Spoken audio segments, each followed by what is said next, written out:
राष्ट्रवादी शरदचंद्र पवार पक्षाचे रोहित पाटील आणि सलील देशमुख हे अजित पवारांच्या भेटीसाठी पोहोचलेत। राष्ट्रवादी शरदचंद्र पवार पक्षाचे प्रतोद रोहित पाटील अजित पवारांची भेट घेत आहेत, तर अनिल देशमुखांचे चिरंजीव सलील देशमुखही अजित पवारांच्या भेटीला पोहोचलेत। मतदारसंघातल्या समस्या घेऊन अजित पवारांकडे आलो असल्याचं रोहित पाटील यांनी सांगितलंय, तर विदर्भातल्या प्रश्नांसंदर्भात अजित पवारांच्या भेटीला आल्याचं सलील देशमुख यांनी नमूद केलंय। शरदचंद्र पवार पक्षातले हे तरुण चेहरे आहेत जे अजित पवारांच्या भेटीला पोहोचलेत। रोहित पाटील अजित पवारांच्या भेटीला काही वेळापूर्वी पोहोचले आणि त्या मागोमाग सलील देशमुख देखील अजित पवारांच्या भेटीला पोहोचल्याचं कळतंय। सलील देशमुख हे अनिल देशमुख यांचे पुत्र आहेत। अनिल देशमुख हे शरद पवारांचे अत्यंत निकटवर्ती आणि विश्वासू मानले जातात। राष्ट्रवादीमध्ये फूट पडली, अनेक मातब्बर नेते अजित पवारांसोबत गेले, पण तेव्हा सुद्धा अनिल देशमुख हे शरद पवारांसोबत कायम राहिले आणि त्यांचे पुत्र असलेले सलील देशमुख हे अजित पवारांच्या भेटीसाठी पोहोचलेत। मतदारसंघातल्या कामांसंदर्भात भेटीला आलं असल्याचं रोहित पाटील यांनी सांगितलंय, तर विदर्भातल्या प्रश्नांसंबंधी अजित पवारांशी चर्चा करणार असल्याचं सलील देशमुख म्हणाले। अर्थात हे दोन चेहरे रोहित पाटील आणि सलील देशमुख अजित पवारांच्या भेटीला आल्यानं सध्या चर्चेंना मात्र उधाण आलंय। तर अजित पवारांच्या भेटीनंतर रोहित पाटील आणि सलील देशमुख यांनी काय प्रतिक्रिया दिली आहे पाहूया। नाही, पत्र द्यायला आलेलो। काल मी विधिमंडळामध्ये दादांना मतदारसंघातल्या कामाच्या संदर्भात पत्र द्यायचा प्रयत्न केला।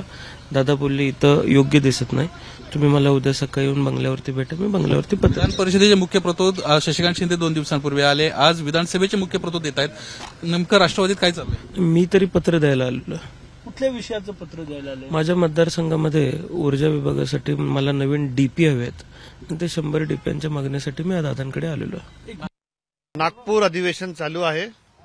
सन्माननीय राज्याचे उपमुख्यमंत्री अजित पवार साहेब इकडे आले, त्या संदर्भात आज प्रथमच त्यांना उपमुख्यमंत्री म्हणल्यावर भेट पण द्यायची आणि नागपूर अधिवेशनाच्या विषयी काही त्यांना आमच्या शेतकऱ्यांच्या ग्रामीण भागातले विदर्भाच्या प्रश्नाबद्दल जर का वेळ भेटली तर त्याची चर्चा करेन। राष्ट्रवादी काँग्रेस आज शरद पवार अजितदादांना भेटायला येत आहे, मर्जिंगच्या चर्चेच्या पार्श्वभूमीवर या भेटी अजिबात नाही। तुम्ही संध्याकाळी या, 4 वाजता आमचा सन्माननीय जयंत पाटील साहेबांच्या मार्गदर्शनाखाली मेळावा एक बैठक पण आहे, त्या बैठकीत मी जाणार। आता आमचं घर तुम्हाला माहिती बाजूलाच आहे। सन्माननीय अजित पवार साहेब आले, त्यांच्या भेटीला आलो। आणि निलेश बुधावले आपले प्रतिनिधी सध्या आपल्या सोबत आहेत। निलेश, अगदी थोडक्यात जाणून घ्यायचंय, भेट कशासाठी आणि भेटीत काय घडलं?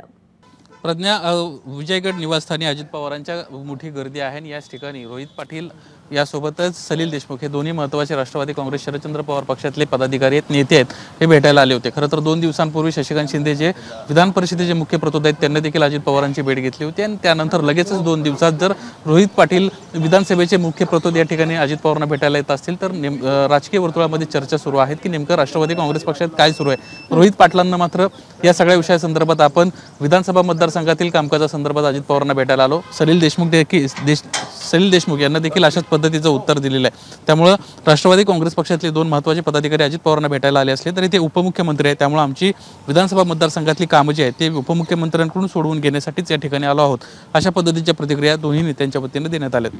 प्रज्ञा, निलेश, धन्यवाद दिलेल्या माहितीसाठी। एबीपी माझा, उघडा डोळे बघा नीट।